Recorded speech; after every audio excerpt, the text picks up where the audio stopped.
فَانْكِحُوا مَا طَابَ لَكُم مِّنَ النِّسَاءِ مَثْنَى وَثُلَاثَ وَرُبَاعَ، تو اس کے علاوہ جو عورتیں ہیں ان کو اپنے نکاح کے اندر لے کر آؤ، دو دو، تین تین، یا چار چار، چار تک. لیکن ان یتیم بچیوں کے ساتھ نکاح نہ کرو، بلکہ کیا کرو کہ ان کے تم ولی بن جاؤ، کیونکہ نکاح کے لیے ولی کی شرط ہے.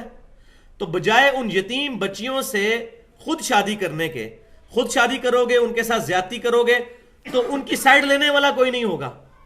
اس کی بجائے یہ کرو کہ ان یتیم بچیوں کے رشتے کہیں اور کرو اور تم ان کے ولی بنو، تاکہ ان بچیوں کے ساتھ کوئی ظلم کرے تو تم ولی کی حیثیت سے پیچھے کھڑے ہو. اور تم نے اگر شادی کرنی ہے تو اور عورتیں بہت ہیں، دو کرو، تین کرو، چار تک کرو شادی. فَإِنْ خِفْتُمْ أَلَّا تَعْدِلُوا، اور اگر تمہیں یہ خطرہ ہو کہ تم انصاف نہیں کر سکو گے، فَوَاحِدَةً أَوْ مَا مَلَكَتْ أَيْمَانُكُمْ، تو پھر ایک بیوی پر ہی اکتفا کر لو، یا پھر تمہارے حال کا جو ہاتھ کا مال ہے، کنیز ہیں، جو اس زمانے میں ہوا کرتی تھی کہ مال غنیمت میں جو کفار کی عورتیں آیا کرتی تھیں، ظاہر ہے کہ ان کے خامن اکثر کے مر جاتے تھے، تو پھر ان کی کفالت کے لیے خلیفۃ المسلمین، یا اس وقت جو مسلمانوں کا حکمران ہوتا تھا نبی صلی اللہ علیہ وسلم، اس کے بعد صحابہ کرام علیہم رضوان، خلفائے راشدین، وہ پھر ان عورتوں کو جن لوگوں نے اچھا جنگ میں پرفارم کیا ہوتا تھا اس کی مناسبت سے ایز اے کنیز ان کو دے دیا کرتے تھے، وہ ان کی کفالت کیا کرتے تھے. تو اللہ تعالیٰ فرما رہا ہے کہ اگر تمہیں یہ خطرہ ہو کہ تم عورتوں کے درمیان انصاف نہیں کر سکو گے، پھر چار شادیاں نہیں، پھر ایک ہی شادی پر اکتفا کرو. ہاں، جو ہاتھ کا مال کنیزیں ہیں وہ تم استعمال کر سکتے ہو، ان کے ساتھ تم اپنے تعلق قائم کر سکتے ہو، لیکن بیوی ایک ہی رکھو گے. پھر تو یہاں جو اس وقت سعودی عرب کے اندر جو ایک سلسلہ کنیزوں والا چل رہا ہے، یہ بالکل زنا پر مبنی ہے، اس کی کوئی شرعی حیثیت نہیں ہے. جو فلپائن سے اور ادھر ادھر ملکوں سے وہ عورتیں پکڑ کر ان کو اپنی کنیزیں بنایا ہوا ہے اور بےہودگی مچائی ہوئی ہے. عرب کے اندر بہت زیادہ یہ، خصوصاً سعودی عرب کے اندر بہت زیادہ یہ چیزیں ہیں، تو وہ اس کانٹیکسٹ میں نہیں آتی چیزیں. تو چار شادیوں کی اجازت دی گئی، لیکن ساتھ ہی فرمایا گیا کہ اگر تمہیں یہ خطرہ ہو کہ انصاف نہیں کر سکو گے تو ایک پر اکتفا کرو. تو پہلے میں چار شادیوں کی حکمت کو ایڈریس کروں گا، اس کے بعد اس کو ایڈریس کروں گا کہ یہ خطرہ تو ظاہر ہے کہ ہر وقت لگا ہوا ہے، پھر چار شادیوں کی اجازت کیوں ہے. وہ صرف ایک چیز کے اوپر ہے جو کوانٹیفائیبل چیزیں ہیں. مثال کے طور پر ایک بیوی کو اگر 5,000 روپیہ مہینہ خرچہ ہے، دوسری کا بھی 5,000. ایک بیوی کے پاس 3 دن گزارتے ہیں تو دوسری بیوی کے پاس بھی 3 دن. جو چیزیں کوانٹیفائی کی جا سکتی ہیں، جن کو گنا جا سکتا ہے، اس میں برابری کرنی ہے. وہ آگے چل کے آ جائے گا سورۃ النساء میں، میں اس کے ساتھ ہی ایڈریس کروں گا کہ اللہ تعالیٰ فرماتا ہے کہ یہ تو ہو ہی نہیں سکتا کہ تم مکمل انصاف کر لو. تو اس کو اللہ تبارک تعالیٰ نے بینیفٹ آف ڈاؤٹ پہلے ہی دے دیا ہے، لیکن یہ نہ ہو کہ تم ایک کی طرف مکمل طور پر جھک جاؤ، تو وہ آگے آ جائے گا. پہلے میں اس چیز کو ایڈریس کروں کہ اسلام کے اندر جو چار شادیوں کی اجازت دی گئی ہے، اس کی شرعی حکمت کیا ہے. آج کے دور کے اندر سائنٹیفک فیکٹس کے ذریعے اور جو اسٹیٹسٹیکل ڈیٹا ہمارے پاس موجود ہے، اس کے ذریعے بڑی آسانی کے ساتھ ہم یہ چیز اینالائز کر سکتے ہیں کہ اسلام نے ایک مرد کو 4 بیویوں کی اجازت کیوں دی. دیکھیں، دنیا کی اسٹیٹسٹکس کے مطابق عورتیں اور مرد بالکل برابر تعداد میں پیدا ہوتے ہیں دنیا کے اندر، آلموسٹ برابر. جتنے لڑکے پیدا ہوتے ہیں اتنی ہی لڑکیاں. لیکن ہوتا کیا ہے کہ سائنٹیفک فیکٹس کے ذریعے ہمیں یہ بات پتہ چلی ہے کہ جو بیبی گرل ہوتی ہے، جو لڑکی ہوتی ہے چھوٹی عمر کی، دودھ پیتی، اس کو بیماریوں کو اپوز کرنا، اس کے اندر اس کی کیپیبلٹی، قوت مدافعت لڑکے کی نسبت زیادہ ہوتی ہے. یہی وجہ ہے کہ بچپن کے اندر اکثر لڑکے مرتے ہیں، لڑکیاں سروائیو کر جاتی ہیں. اور اس میں اپنی بات ایک ایڈ کرتا ہوں جو صحیح بخاری کے اندر موجود ہے، جامعہ ترمذی میں، سنن ابن ماجہ میں، کہ نبی صلی اللہ علیہ وسلم نے فرمایا کہ بچے کی جان گروی ہوتی ہے عقیقے کے عوض. لڑکے کی طرف سے 2 بکرے کرو اور لڑکی کی طرف سے 1. یعنی لڑکے کی جان جو ہے وہ زیادہ خطرے میں ہے، اس لیے اس کی طرف سے 2 بکرے اور لڑکی کی طرف سے 1. یہ حکمت آج جا کے ہمیں ان فیکٹس کے ذریعے پتہ چلی ہے. دوسری بات مرد جو ہوتے ہیں عموماً وہ ظاہر ہے اپنے کاروبار کے لیے باقی ایشوز کے لیے گھر سے زیادہ باہر نکلتے ہیں، ایکسیڈنٹس میں مرنے کے ان کے چانس زیادہ ہیں عورتوں کی نسبت. اسی طریقے سے جنگوں میں بھی مرد مرتے ہیں، تو مردوں کی تعداد نیچرلی عورتوں سے کم ہو جاتی ہے وقت گزرنے کے ساتھ ساتھ. جس کے سٹیٹسٹیکل فگرز آپ سن لیں، اس وقت صرف امریکہ کے اندر یو ایس اے میں 78 لاکھ عورتیں زیادہ ہیں مردوں سے. انگلینڈ کے اندر 40 لاکھ عورتیں مردوں سے زیادہ ہیں. جرمنی کے اندر 50 لاکھ عورتیں زیادہ ہیں مردوں سے. اور رشیا کے اندر 90 لاکھ عورتیں زیادہ ہیں مردوں سے. پوری دنیا کے اندر یہی فگرز ہے، سوائے ہمارے یہ پڑوسی ملک بدبخت انڈیا کے. کیونکہ انڈیا کے اندر یہ بی بی سی کی رپورٹ ہے کہ روزانہ 3000 بچیاں روزانہ جب آئیڈینٹیفائی ہو جاتا ہے پریگنینسی کے دوران الٹرا ساؤنڈ کے ذریعے کہ یہ فیمیل ہیں، بچیاں ہیں، تو وہ پریگنینسی ضائع کر دی جاتی ہے. بولے اعوذ باللہ تعالی.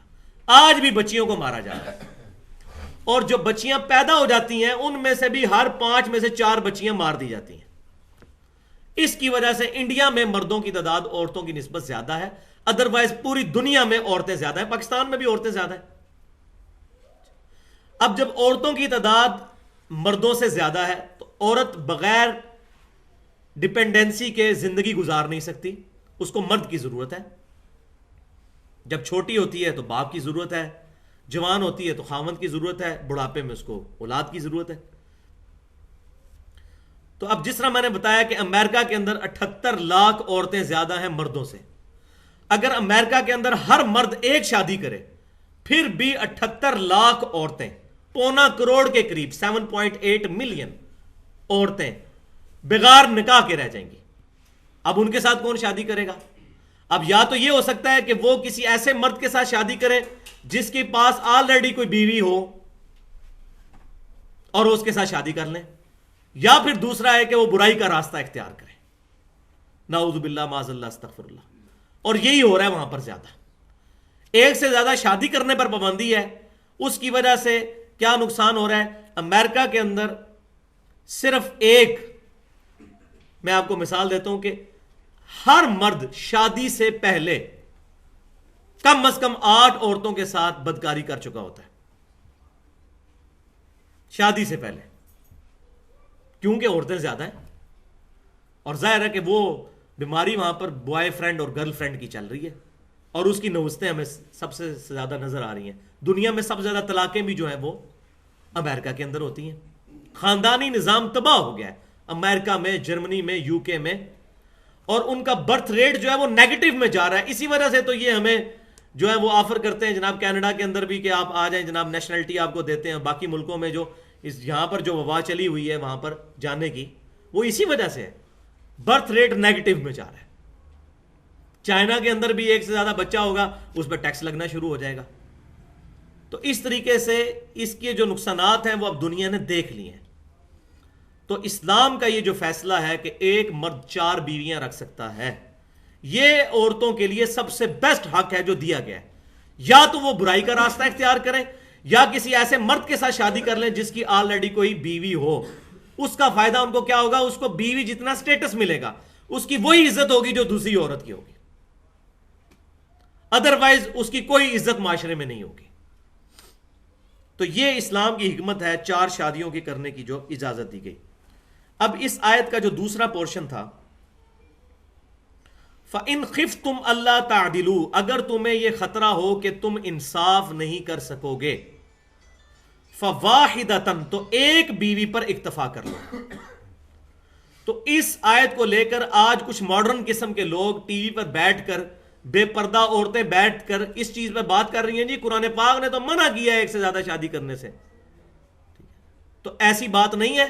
انہوں نے قرآن پاک کو ٹوٹیلٹی میں سٹڈی ہی نہیں کیا. اللہ تبارک تعالیٰ نے فرمایا اگر تمہیں خطرہ ہو کہ تم انصاف نہیں کر سکو گے تو ایک پر اکتفا کرو. اس خطرے سے مراد کیا ہے کہ کسی بندے کی فائنینشیل پوزیشن ایسی نہیں ہے کہ وہ 2 بیویاں رکھ سکتا ہے. جس بندے کی پر منتھ انکم ہی اتنی کم ہے کہ وہ ایک بیوی کو خرچہ نہیں دے سکتا، وہ 3 شادیاں کر لے جی میں بڑا ثواب کا کام کر رہا ہوں، امت میں اضافہ کر رہا ہوں. جس طرح یہ بعض جو فنیٹک قسم کے دیندار مولوی ٹائپ کے لوگ ہوتے ہیں وہ یہ لوگوں کو حدیثیں سناتے پھرتے ہیں، ان کی عقل ہی نہیں کام کرتی ہے قرآن پاک کیا کہہ رہا ہے۔ اگر ان میں انصاف نہ کر سکو تو انصاف تو کر ہی نہیں سکتا بندہ۔ اگر کسی کے پاس سورس آف انکم ہی اتنا نہیں ہے اور وہ 2 یا 3 شادیاں کر لیتا ہے، اور پھر اس کا اینڈ کیا ہوتا ہے؟ آپ روزانہ خبروں میں سنتے ہیں، آج بھی ایک خبر چلی ہے کہ وہ ایک عورت نے اپنے 2 بچوں کو جو ہے نا، ایک 1 سال کا تھا، ایک 4 سال کا، چوک میں کھڑا کر کے تیل چھڑک کے آگ لگا دی ہے کہ جی میرا خامد خرچہ نہیں دیتا۔ پھر یہی کچھ ہونا ہے، کبھی زہر کھلا دیتی ہیں عورتیں۔ تو اللہ تعالیٰ فرما رہا ہے اگر تمہیں خطرہ بھی ہو تم انصاف نہیں کر سکو گے، ایک کو 5,000 پر منتھ دے رہے ہو خرچہ، دوسرے کو نہیں دے سکو گے، ایک پر کفایت کرو۔ اس سے مراد یہ نہیں ہے کہ دل کی محبت میں انصاف نہیں کر سکو گے، دل کی محبت کے اوپر تو کسی انسان کا زور نہیں چل سکتا، دل کا معاملہ اللہ کے ساتھ خاص ہے، اس میں اللہ تبارک و تعالیٰ نے ہمیں اجازت دے دی ہے، اس کو ایڈریس کیا گیا۔ آگے چل کر سورۃ النساء کی 129 نمبر آیت نکال لیں، 129، کیونکہ یہ اس کے ساتھ کمپلیمنٹری ہے یہ آیت، اسی صورت میں 129 نمبر، 100 نمبر پیج پہ۔ وَلَن تَسْتَطِيعُوا أَن تَعْدِلُوا بَيْنَ النِّسَاءِ، مل گئی ہے؟ وَلَن تَسْتَطِيعُوا أَن تَعْدِلُوا بَيْنَ النِّسَاءِ، اور تم ہرگز اس چیز کی طاقت نہیں رکھتے کہ اپنی بیویوں کے درمیان انصاف کر سکو، یہ امپاسبل ہے۔ نبی صلی اللہ علیہ وسلم کی اپنی ایفیلیشن حضرت عائشہ کے ساتھ زیادہ تھی، یہ کوئی ڈھکی چھپی بات تو کوئی نہیں ہے۔ تو پھر معاذ اللہ کیا نبی صلی اللہ علیہ وسلم نے زیادہ شادیاں کر کے قرآن پاک کی آیت کا خلاف کیا؟ نہیں۔ تو یہ جو کہا گیا ان میں انصاف نہ کر سکو، یہ اونلی کوانٹیفائیبل چیزوں میں ہے۔ وقت ڈیوائیڈ کریں ایکولی، مال ڈیوائیڈ کریں ایکولی، بس دلی رجحان کے اوپر کوئی اختیار نہیں ہے۔ اس کو اللہ تبارک تعالیٰ نے یہ فرما دیا تم ہرگز اس کی استطاعت ہی نہیں رکھ سکتے، تو وہ اللہ تعالیٰ نے ہمیں بینیفٹ آف ڈاؤٹ دے دیا اس میں۔ وَلَوْ حَرَصْتُمْ، اگرچہ تم کتنی ہی کوشش کر لو تم اپنی بیویوں میں انصاف نہیں کر سکو گے۔ پھر 4 کی اجازت کیوں دی؟ اس سے مراد یہ ہے کہ وہ اس انصاف کو اللہ تعالیٰ ڈیمانڈ ہی نہیں کر رہا دلی رجحان کے انصاف کو، بلکہ کوانٹیفائیبل چیزوں پہ۔ فَلَا تَمِيلُوا كُلَّ الْمَيْلِ فَتَذَرُوهَا كَالْمُعَلَّقَةِ، تو اصل بات کیا ہے؟ ایسا نہ ہو کہ تم ایک ہی بیوی کی طرف اپنا رجحان کر لو سارے کا سارا، اور دوسری عورت درمیان میں لٹکی رہ جائے۔ یہ نہیں ہونا چاہیے کہ کسی نے نئی ابھی شادی رچائی ہے اور پرانی بیوی کے پاس 3 مہینے ہو گئے گیا نہیں ہے۔ تو یہاں سے بھی کلیئر ہو گیا کہ وہ عورتوں میں کس قسم کا انصاف کرنا ہے، وہ ہے وقت کی ڈویژن اور مال کی ڈویژن۔ ایسا نہ ہو کہ دوسری شادی کرو ٹوٹل ایک کی طرف ہو جاؤ اور دوسرے کی طرف جاؤ ہی نہ۔ تو اللہ تعالیٰ فرما رہا ہے کہ تم جتنی بھی کوشش کرو انصاف نہیں کر سکو گے، لیکن ایک چیز کا بس خیال رکھ لو، وہ یہ ہے کہ مکمل طور پر ایک کی طرف نہ چلے جاؤ کہ دوسرے کو لٹکا ہوا چھوڑ دو، نہ وہ اب خامد والی ہے اور نہ وہ طلاق یافتہ ہے، خامد اس کے پاس جا نہیں رہا اور بیوی تو ہے آلریڈی کسی کی، ایسا نہ ہو۔ وَإِن تُصْلِحُوا، اور اگر تم اپنے آپ کو درست کر لو، وَتَتَّقُوا، و پرہیزگار بن جاؤ، فَإِنَّ اللَّهَ كَانَ غَفُورًا رَحِيمًا، تو بے شک اللہ تعالیٰ معاف فرمانے والا، رحم فرمانے والا ہے۔ یعنی جو چھوٹی موٹی چیزیں ہیں وہ تو اللہ تعالیٰ ویسے ہی معاف کر دے گا، اس کے اوپر تو پکڑ ہے ہی نہیں ہے۔ اس طرح کے انصاف کے اوپر، انصاف کیا ہے؟ کوانٹیفائیبل چیزوں میں، ٹائم کی ڈویژن اور مال کی ڈویژن، بس یہ مین 2 چیزیں ہیں۔ تو اب وہاں پر واپس آ جائیں۔ فَإِنْ خِفْتُمْ أَلَّا تَعْدِلُوا، اگر تمہیں یہ ڈر ہو کہ تم ان کے درمیان انصاف نہیں کر سکو گے، فَوَاحِدَةً، تو ایک پر اکتفا کرو، اَوْ مَا مَلَكَتْ أَيْمَانُكُمْ، یا تمہارے ہاتھ کا مال جو کنیزیں ہیں، وہ میں نے پہلے ایڈریس کر دیا۔ ذَلِكَ أَدْنَىٰ أَلَّا تَعُولُوا، یہ زیادہ قریب ہے اس کے کہ تم ایک ہی طرف جھک نہ جاؤ، یعنی ایک سے زیادہ بیویاں رکھ کے کسی ایک بیوی کی طرف زیادہ جھک جاؤ، اس کو زیادہ ٹائم دو، اس کو زیادہ پروٹوکول دو، اس کو زیادہ مال دینا شروع کر دو، اس سے بہتر ہے کہ تم ایک بیوی رکھو۔ اس آیت نے بھی یہ کلیئر کر دیا کہ انصاف اللہ تعالیٰ کون سا ڈیمانڈ کر رہا ہے۔ لہٰذا یہ جو ٹی وی پہ آگے عورتوں کے حقوق پہ بات کرتی ہوئی کہہ رہی ہیں کہ قرآن نے یہ کہا ہے کہ ایک عورت کے ساتھ ہی شادی کرو، ایسی بات نہیں ہے۔ تو میں نے پورا اس کو ہر اینگل سے ایڈریس کر دیا، اور سامنے جاہل قسم کے مولوی بٹھائے ہوتے ہیں جن بیچاروں کو پتہ ہی نہیں ہوتا، وہ بول ہی نہیں سکتے سامنے۔ تو قرآن کے ایشوز کے اوپر جو لوگ ایکسپرٹ ہیں، جن کو قرآن پاک کی تعلیم کے ساتھ واسطہ ہے، ان کو سارا چیزیں پتہ ہیں، ان کو لا کے سامنے بٹھائیں. وہ اس قسم کے مولوی بٹھاتے ہیں اور پھر عورتیں ان پر غالب آ جاتی ہیں، پھر وہ ایسی باتیں بھی کرتی ہیں جو بالکل واضح قرآن کے خلاف ہوتی ہیں، تب بھی اللہ تبارک و تعالیٰ کا ان کو خوف نہیں آتا اور وہ اس طریقے سے ٹی وی پہ آ کے چیزیں ایڈریس کرتے ہیں. وَآتُوا النِّسَاءَ صَدُقَاتِهِنَّ نِحْلَةً، اور دیا کرو اپنی عورتوں کو ان کے مہر خوشی کے ساتھ، کیونکہ مہر کے عوض عورت حلال ہوتی ہے مرد کے لیے.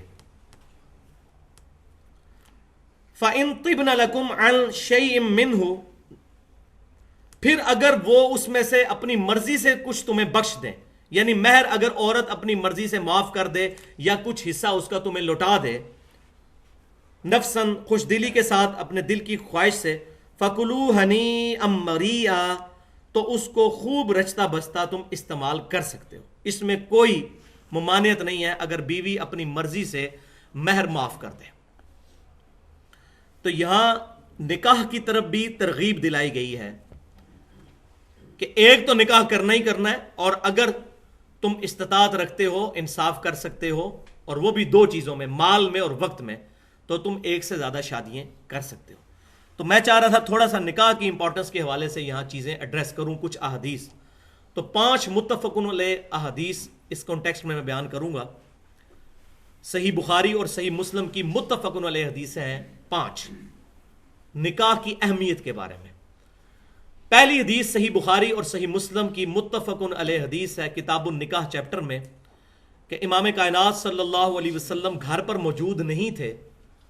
3 صحابہ آئے، انہوں نے نبی صلی اللہ علیہ وسلم کا پتہ کیا، آپ کو وہاں نہ پایا، تو آپ صلی اللہ علیہ وسلم کی زوجہ محترمہ سے انہوں نے پوچھا کہ آپ صلی اللہ علیہ وسلم کی صبح و شام کی مصروفیات عبادت کے حوالے سے کیا ہے.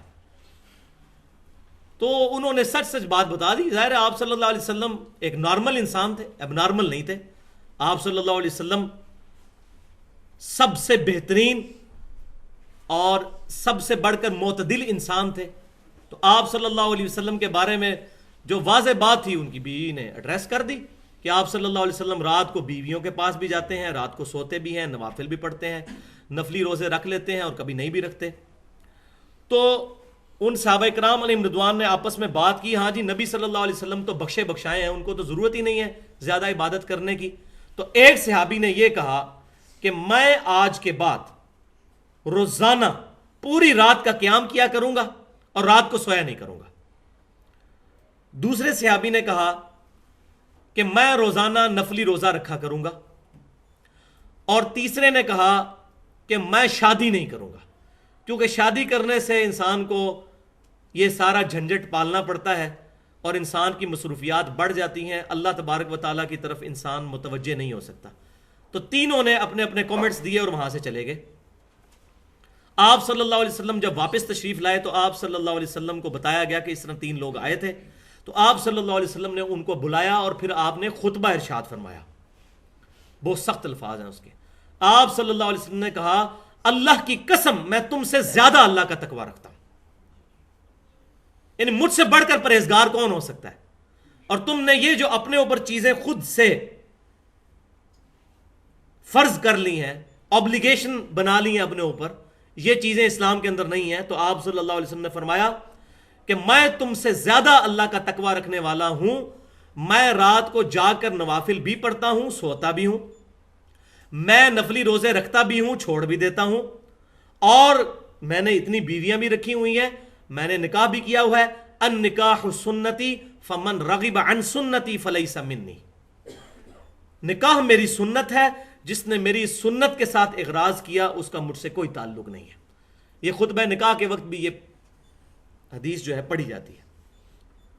تو آپ صلی اللہ علیہ وسلم نے جو ایک کنسیپٹ تھا، جو ہمارے بھی مسٹسزم کا کنسیپٹ کرسچینٹی کے ذریعے اسلام میں بھی تصوف کی شکل میں آیا، اس کو ٹوٹلی آپ صلی اللہ علیہ وسلم نے کیٹاگوریکل ڈینائی کر دیا اس کا کہ یہ ایب نارمل چیزیں ہیں. تو آپ صلی اللہ علیہ وسلم نے فرمایا نکاح میری سنت ہے، جس نے میری سنت سے اغراض کیا اس کا مجھ سے کوئی تعلق نہیں ہے. لیکن آپ تصوف کی کتابیں اٹھا کے دیکھیں کہ میاں سعادت میں باقاعدہ ہیڈنگ ہے نکاح کے نقصانات. اب سنت کے بارے میں اس طریقے سے گستاخانہ ہیڈنگز بنا کے ان چیزوں کو ایڈریس کرنا بہت بڑی جرت ہے, بہت بڑی جرت ہے. اگر یہ چیزیں ہوتی تو نبی صلی اللہ علیہ وسلم خود بیان فرما جاتے. دوسری حدیث صحیح بخاری اور صحیح مسلم کی متفق علیہ حدیث ہے کہ آپ صلی اللہ علیہ وسلم نے حکماً ارشاد فرمایا, اے نوجوانوں کے گروہ, اگر تمہیں استطاعت ہو تو تم نکاح کرو. بے شک نکاح کرنا نگاہوں کو نیچا کر دیتا ہے, نگاہوں کی حفاظت کا باعث بنتا ہے, اور عزت اور عفت کی حفاظت کا باعث بنتا ہے. اور اگر تم نکاح کی استطاعت نہ رکھتے ہو تو روزے رکھ کر اپنی شہوت کو کم کرو. تو اس حدیث سے پتا چلا کہ نکاح کی استطاعت سے مراد مرد ہونا نہیں ہے, مردانہ قوت ہونا نہیں ہے, بلکہ اس سے مراد ہے کہ وہ بندہ گھر کا خرچہ بھی اٹھا سکتا ہو. لہذا یہ جو مولویوں نے کنسیپٹ دیا ہوا ہے نا, جناب شادی کر دو اللہ تعالیٰ رزق کھول دے گا, خیر ہے, اور پھر اس کا انجام جو ہوتا ہے میاں بیوی میں علیحدگی, اکثر گھروں میں جو جھگڑے ہیں وہ فائنینشیل ایشوز کی وجہ سے ہوتے ہیں. اور اس میں اللہ ماشاءاللہ 99% مولویوں کو یہ چیزیں کلیئر ہی نہیں ہے کہ استطاعت سے مراد کیا ہے.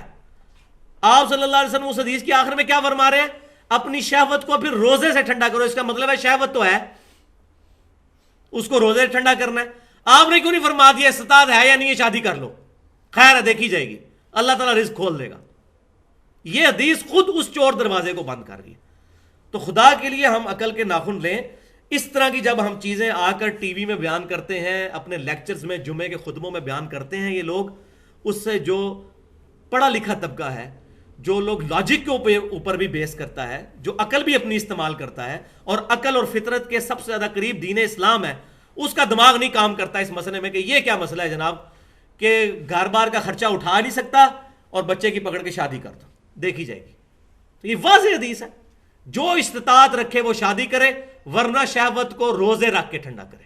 اس کا مطلب ہے وہ مرد ہے, شہوت موجود ہے, استطاعت نہیں رکھتا. وہ کون سی استطاعت نہیں رکھتا کہ وہ گھر کا خرچہ نہیں اٹھا سکتا. یہ بڑی ضروری چیز ہے, اور اس میں اکثر و بیشتر جو علماء ہیں وہ مسکنسیپشن کا شکار ہے, اس لیے میں نے اس کو یہاں پر تھوڑا ڈیٹیل کے ساتھ ایڈریس کیا. تیسری حدیث صحیح بخاری اور مسلم کی متفق علیہ حدیث ہے. امام کائنات صلی اللہ علیہ وسلم نے فرمایا کہ عموماً عورت سے جو شادی کی جاتی ہے وہ 4 وجہ سے کی جاتی ہے. 4 چیزیں دیکھی جاتی ہیں نکاح کے وقت. پہلی چیز دیکھی جاتی ہے اس کا مال. یہ آپ صلی اللہ علیہ وسلم نہیں دیکھتے تھے, مطلب جو پبلک کے اندر جو چیزیں رواج تھیں اس کو آپ صلی اللہ علیہ وسلم نے ایڈریس کیا. پہلی چیز مال, دوسرا حسب و نسب کہ خاندان کیسا ہے, تیسرا حسن و جمال کہ خوبصورت کتنی ہے, اور چوتھی چیز دینداری. اور پھر آپ صلی اللہ علیہ وسلم نے فرمایا تمہارے خاک آلود ہوں ہاتھ, دینداری دیکھ کر شادی کیا کرو. یہ محاورہ آپ نے وہاں کا بولا. خدا کے بندو عقل کرو اور دینداری دیکھ کر شادی کیا کرو, یہ باقی چیزوں کو نہ دیکھا کرو. پہلی چیز جو دیکھنے والی ہے وہ دینداری ہے. اگر دیندار ہے تو اس کو پرائورٹی دو بجائے مال کو, حسب و نسب کو اور خوبصورتی کو دیکھنے کے. چوتھی حدیث صحیح بخاری اور صحیح مسلم کی متفق علیہ حدیث ہے. آپ صلی اللہ علیہ وسلم نے فرمایا کہ میں اپنے بعد مردوں کے لیے سب سے بڑا فتنہ, یہ فتنہ پنجابی والا نہیں ہے, عربی والا, سب سے بڑی آزمائش عورتیں چھوڑ کر جا رہا ہوں. اس کا یہ مطلب نہیں ہے کہ بیویاں رکھی نہ جائیں, مراد یہ کہ بیویوں کے معاملے میں بڑا محتاط رہا جائے. عموماً انسان بیوی کے پیچھے چل کر اللہ اور اس کے رسول صلی اللہ علیہ وسلم کے حکموں کو بھی پامال کر دیتا ہے. تو یہ بہت بڑی آزمائش ہے, عورتیں رکھنی ہے, ٹھیک ہے. شہوت بہت بڑی آزمائش ہے, لیکن اسلام نے خسی ہونے کی اجازت نہیں دی ہے. اس کو کنٹرول کرنا ہے, حواس کو اپنی عقل کے ذریعے کنٹرول کرنا ہے, وحی کے علم کے ذریعے کنٹرول کرنا ہے. اور 5ویں حدیث صحیح بخاری اور مسلم کی متفق علیہ حدیث ہے کہ آپ صلی اللہ علیہ وسلم نے ارشاد فرمایا کہ اگر کسی چیز میں نحوست ہوتی تو وہ 3 چیزیں ہیں. 3 چیزوں میں, عورت, مکان اور گھوڑا. اس کو بعض لوگ پیش کرتے ہیں اس چیز کے اندر کہ جی نبی صلی اللہ علیہ وسلم کی حدیث جو ہے وہ قرآن اور حدیث یہ نبی صلی اللہ علیہ وسلم کی حدیث جو ہے وہ قرآن کے ساتھ ٹکراتی ہے، تو ایسی بات نہیں ہے کہ نحوست کسی چیز میں نہیں ہے، اسلام تو سپرسٹیشنس کے خلاف بولتا ہے. تو یہ بخاری مسلم میں کیوں حدیث آئی ہے کہ آپ صلی اللہ علیہ وسلم نے فرمایا کہ 3 چیزوں کے اندر نحوست ہے، عورت کے اندر، بیوی کے اندر، مکان کے اندر اور گھوڑے کے اندر. تو یہ اس کانٹیکسٹ میں نہیں ہے. امام بخاری رحمۃ اللہ علیہ نے باقاعدہ اس پر قرآن پاک کی آیت کی ہیڈنگ بنا کر باب باندھا ہے. سورہ التغابن کی 14 نمبر آیت. بسم اللہ الرحمن الرحیم. ان من ازواجکم و اولادکم عدو لکم، بے شک تمہاری بیویوں اور تمہاری اولاد میں تمہارے دشمن موجود ہیں،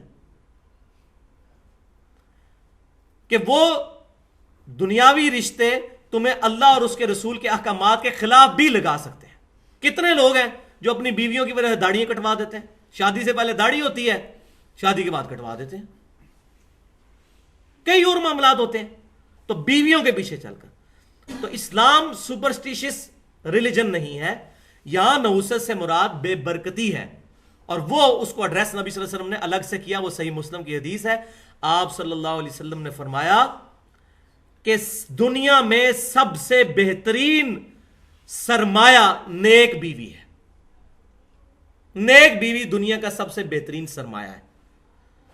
اگر نیک بیوی نہیں ہوگی، بری ہوگی، تو بدترین سرمایہ ہوگا اور نحوست ہی بن جائے گی پھر. تو یہ نحوست ان معنوں میں نہیں ہے جو ہندوانہ کانسیپٹ ہے، بلکہ یہ ان معنوں کے اندر ہے کہ بے برکتی، اس کا کتاب و سنت کے خلاف چلنا آپ کو بھی اللہ اور اس کے رسول سے دور کر سکتا ہے. عز و جل و صلی اللہ علیہ وسلم. تو میں نے اس کو ڈیٹیل کے ساتھ ایڈریس کیا کیونکہ بعض لوگ اس حدیث کے اوپر اعتراض کرتے ہیں، اس کو مفہوم کو سمجھنے کی کوشش نہیں کرتے. تو اس سے پہلے جو پچھلے درس میں میں نے کچھ چیزیں ایڈریس کی تھی، ان میں سے ایک چیز واضح نہیں ہو سکی تھی بہت زیادہ. کچھ چیز تو میں نے اس پہ ایڈریس کر دی تھی، کچھ باتیں، اور وہ تھی صحیح بخاری اور مسلم کی وہ متفق علیہ حدیث کہ آپ صلی اللہ علیہ وسلم نے فرمایا کہ اگر کسی چیز میں نحوست ہوتی یا نحوست ہے تو وہ 3 چیزیں ہیں: عورت، گھر اور گھوڑا. اور میں نے اس کو ڈیٹیل سے بریف کیا تھا کہ اس کے بارے میں کیا کتاب و سنت میں رائے پائی جاتی ہے اس کی ایکسپلینیشن کے پوائنٹ آف ویو سے. تو اس میں عورت کے بارے میں تو میں نے بتا دیا تھا کہ بعض اوقات عورت کے راستے پر چل کر عورت کی خواہشات کی پیروی کرتے ہوئے انسان کتاب و سنت سے ہٹ جاتا ہے. ان من ازواجکم و اولادکم عدو لکم، جو سورہ التغابن میں آیا کہ بے شک تمہاری بیویوں اور اولاد کے اندر تمہارے دشمن بھی موجود ہیں. ظاہر ہے ساری بیویاں اور ساری اولاد نہیں، جو کتاب و سنت سے دور ہٹانے کے لیے فورس کریں، حلال اور حرام کی تمیز ختم کرنے کے لیے فورس کریں. اسی طریقے سے گھر کی نحوست یہ ہے کہ گھر تنگ ہو، جہاں پر رہن سہن میں اور پردہ کرنے میں اور باقی ایشوز میں پرابلم آتی ہو. اتنا تنگ گھر جو ہے وہ بھی انسان کے لیے بڑی بے برکتی کا باعث بنتا ہے سوشل پوائنٹ آف ویو سے. اور سواری کی نحوست یہ ہے کہ سواری فرما بردار نہ ہو.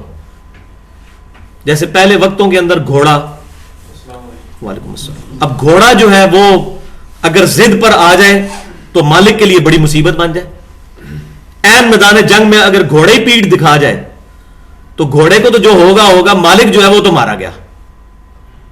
تو آج کے اعتبار سے بھی جن لوگوں نے موٹر سائیکل یا گاڑیاں رکھی ہوئی ہیں ان کو یہ بات پتہ ہے کہ بعض اوقات اگر گاڑیاں بگڑ جائیں اور ان کے اندر ایشوز آنے شروع ہو جائیں تو پیسے جو ہیں پانی کی طرح اس کے اوپر لگتے ہیں، انسان کے لیے بڑی مصیبت کھڑی ہو جاتی ہے، ایشوز ریزالو ہی نہیں ہوتے.